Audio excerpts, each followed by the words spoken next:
6월 11일 수요일 하나님 말씀입니다. 오늘은 출애굽기 21장 같이 읽어보도록 하겠습니다.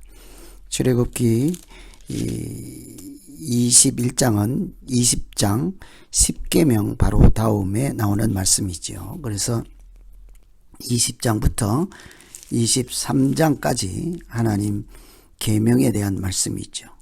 첫 번째 맨 앞에 10계명 원리적인 말씀이 나오고 21장부터 23장까지 세칙에 대한 말씀이라 이렇게 볼 수도 있겠습니다.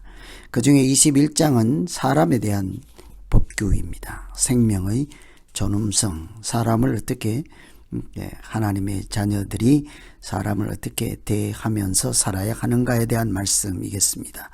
22장은 재물, 재산에 대한 법이지요. 23장은 공평과 정의라고 하니까 사회적인 규칙에 대한 말씀이기도 하죠. 그래서 오늘 21장은 사람에 대한 법률이다, 법규다 하는 것을 생각하시면서 읽으시면 되겠습니다. 가장 먼저는 종에 대한 말씀이죠. 종은 가난한 사람이 가난해서 빚을 빌려 얻었다가 갚지 못할 경우, 또 남을 거저 훔쳤다가 갚을 수 없는 경우, 여러 가지로 종은 자기가 가지고 있는 채무하고 관련이 되어서 흔히 가난한 사람들이 이 종이 되곤 하였습니다. 갚을 빚이 있는 사람이죠. 그래서 이런 사람들, 약자들이라고도 할 수 있겠습니다. 이런 사람들을 성경에서는 뭐라고 할까? 아무리 갚아야 할 빚이 있고 이렇게 가난하고 약자일지라도 종이라도 사람답게 대우하여야 한다. 종에게도 자유는 빼앗을 수 없다. 2절에 보시면 히브리 종을 사면 그가 6년 동안 섬길 것이요 7년에는 값없이 나아가 자유할 것이라. 종을 삼을지라도 7년에는 풀어주라. 자유를 회복시켜주라 하는 것이죠. 종은 한번 종이 되었다. 사정에 따라서 형편이 어려워서 종이 되었다 할지라도 하나님께서 그에게 주신 하나님의 형상, 인간으로서의 존엄함 그 자체를 어떤 이유에서든지 빼앗을 수 없다 하는 것이지 않겠습니까? 그래서 종이라도 사람답게 대우하고 그에게 기본적으로 존엄한 가치가 있는 하나님의 피조물인 것을 알면서 인정하면서 대우하라 하는 것이죠. 성경에서는 이처럼 사람을 어떻게 대우하는가 하는 문제가 우리가 살아가는데 매우 중요한 주제였습니다.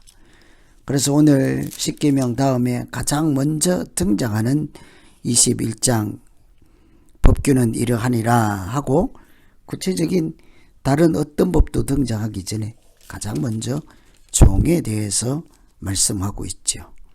이 종을 통해서라도 사람 위에 군림하여 사람 위에서 하나님 노릇하지 말라 하는 것이죠. 그래서 성경은 가난한 사람을 학대하는 자, 그를 지으신 이를 멸시하는 자라고 하였습니다.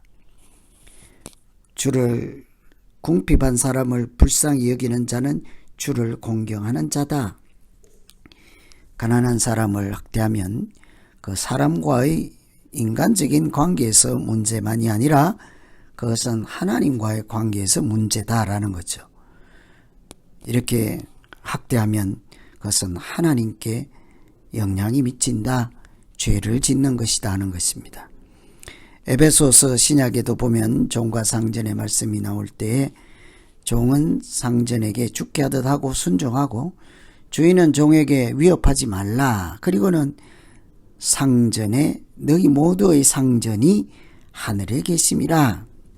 우리 모두 다 상전이 있는 하나님이 계시는 하나님의 피조물로서 종이든지 그 주인이든지 하나님 앞에서는 사람일 뿐인 것이죠. 그래서 우리가 외형적으로, 경제적으로 또 어떤 형편에 따라 어떤 지경에 있을지라도 우리에게 존엄한 가치, 하나님의 형상이 있음을 알고 서로를 존중할 줄 아는 것이 참 믿음으로 살아가는 사람입니다.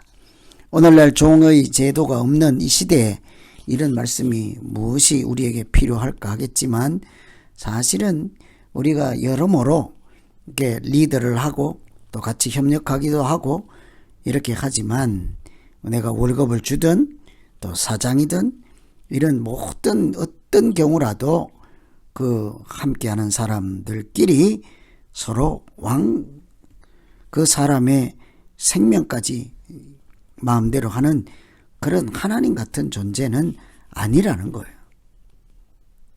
일을 시킬 때든 자리가, 지위가 다를지라도 그 인간의 존엄성을 알고 하나님께 속한 하나님의 피조물이라는 그것을 알면서 사람을 대우하는 것이 성경적인 가치관이죠. 말씀입니다. 6절에 보시면 상전이 그를 데리고 재판장에게로 갈 것이요, 그를 문이나 문설주 앞으로 데리고 가서 그에게 송곳으로 귀를 뚫어라. 그가 영영이 상전을 섬기리라. 종이 자발적으로 이렇게 자기는 희년이 되어도 나가지 않겠다 하고는, 나는 이 집에서 계속 종으로 살겠다 하면 기둥으로 문설주 앞으로 데려가서 귀를 뚫어라 하죠. 귀를 뚫는다 하는 것은 순종의 의미입니다. 헌신의, 그것은 앞으로 내가 일생 이 주인에게 헌신된 순종하는 종으로 살겠습니다 하는 표시죠.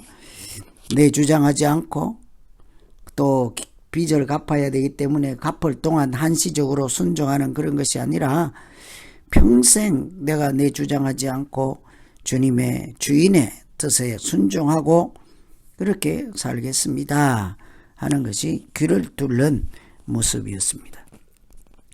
우리도 십자가에서 주님께서 달리시고 창에 찔리시고 물과 피를 흘리시는 독생자의 십자가의 찔림으로 우리는 그 고통, 그 은혜, 그 보혈의 공로로 자유를 얻게 되지 않았습니까?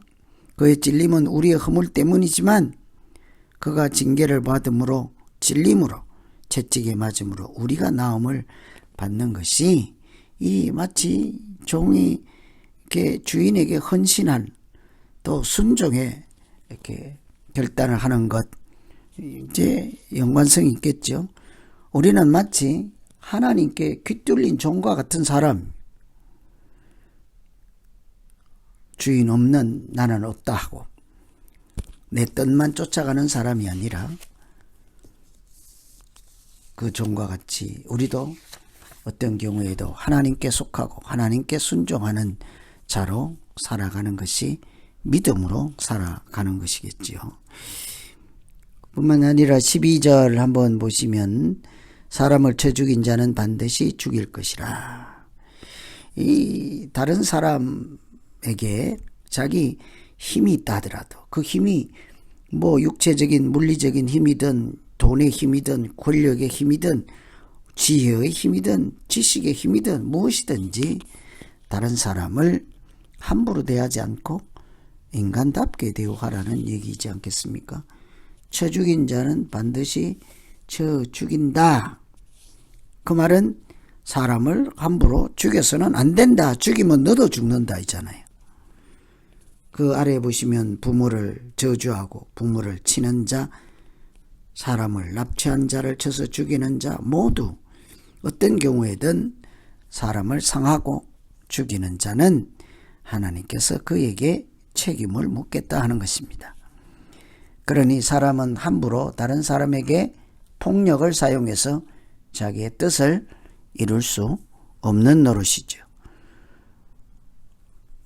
그를 징계하고 책망하고 저주하고 심판하고 이런 것은 모두 하나님께 해당하는 사람입니다. 우리는 단지 상대방을 하나님이 지으신 피조물로 생명의 존엄함을 인정하고 하나님께 속한 자로 그를 우리의 한 피조물로서 이렇게 존엄성을 인정하는 것이 사람을 대하는 태도이죠.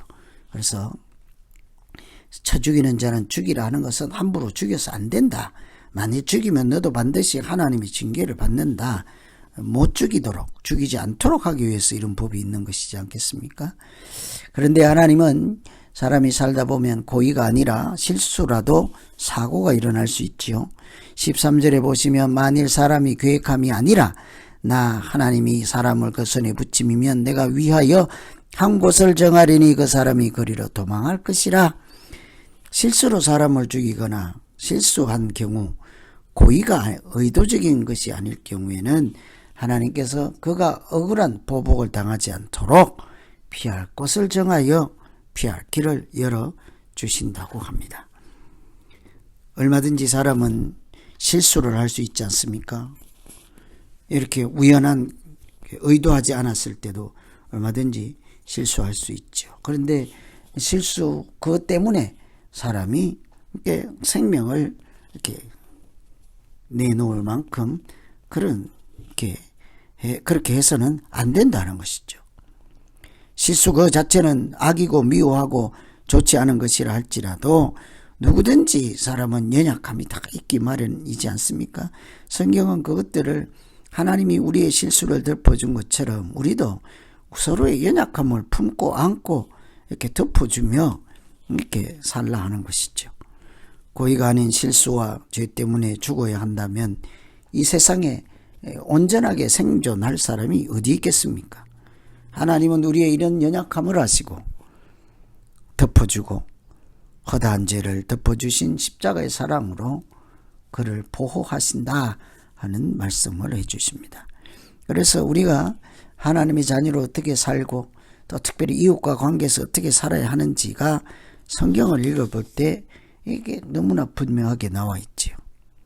특별히 24절에 또 보시면 눈은 눈으로 이는 이로 손은 손으로 이렇게 눈은 눈 이에는 이라고 나중에 짧게 하지만 사실은 그 앞에 생명은 생명으로 눈은 눈 이는 이 손은 손 발은 발 이렇게 된 것은 이렇게 당한 만큼만 갚으라 하는 것입니다. 근데 실제로는 이것은 당한 만큼 너도 갚을 수 있다는 얘기가 아니라 사실은 당한 사람들은 감정이 격해지고 억울함 때문에 몇 배로 보복을 하지 않습니까? 그래서 너의 감정을 자제하고 통제하고 억제하지 못하고 당한 것보다 수십 배로 더 갚아서 온 세상이 악으로 가득 차게 하지 말라. 감정대로 함부로 원수 갚지 말라 하는 것이죠. 억울한 경우에도 자기 마음대로 분노대로 이렇게 억한 감정대로 자기 원수를 갚거나 보복을 해서 안 된다. 그것은 어떤 경우에라도 그 생명의 존엄함, 존귀함을 지켜야 한다 하는 것이겠지요. 그래서 21장은 이렇게 전체적으로 사람에 대한 것, 이렇게 실수든 아니든 또 짐승의, 부리는 짐승이 그랬든 어쨌든 이렇게 사람 자체를 존엄한 가치를 가진 자로서 이렇게 생명을 함부로 하지 말고 자기 힘으로도 억울함을 해결하지 않고 오직 생명의 주관자 되시는 하나님께 이렇게 맡기고 우리가 하나님의 통치 안에서 어떻게 살아가야 하는지에 대한 말씀이라고 할 수 있겠습니다. 십계명에서 하나님을 사랑하고 이웃을 사랑하라 하는 말씀 바로 다음에 우리가 어떻게 구체적으로 이웃과 관계에서 생존해야 하는지에 대한 말씀이기도 하죠. 그래서 이런 것을 21장 차근차근 보시면서 오늘 이 시대를 살아가는 우리가 과연 믿지 않는 사람들과 또는 이웃들과 또 형제 자매들 사이에서 어떻게 이렇게 하나님의 사랑을 전파하고 믿는 자로 살아갈 것인가를 염두에 두시고 21장 읽으시고 하나님께서 우리에게 주신 하나님을 사랑하고 이웃을 사랑하라 하는 그 깊은 뜻이 무엇인지를 새기면서 같이 기도하면 되겠습니다. 같이 한번 기도하겠습니다. 하나님 아버지, 하나님께서 율법을 주시고 우리에게 하나님 말씀을 주셨습니다. 이제 우리는 믿는 자로서 하나님의 백성과 자녀로서 내 뜻과 주관을 관철하고 그것을 성취하는 것에만 몰두할 것이 아니라 우리를 바라보고 계시고 인도하고 계시고 우리의 근원이 되시는 하나님께서 우리를 향하여 무슨 뜻을 갖고 계시고 어떤 비전을 품고 계신지를 잘 염두에 두며 사람들과 사이에서 함부로 하나님께 영광을 가리는 일들이 일어나지 않도록 우리에게 믿음을 주시고 지혜를 주시고 특별히 하나님의 사랑을 새롭게 주시옵소서. 그것이 은혜를 깨달아 우리가 실수든 어쨌든 이 세상 사람들과 관계 안에서 악을 만들어내는 그런 사람이 아니라 은혜를 품고 용서하고 하나님 나라의 삶을 이 세상에서부터 누리고 믿음으로 승리하는 우리 모두 되게 하여 주시옵소서. 예수님 이름으로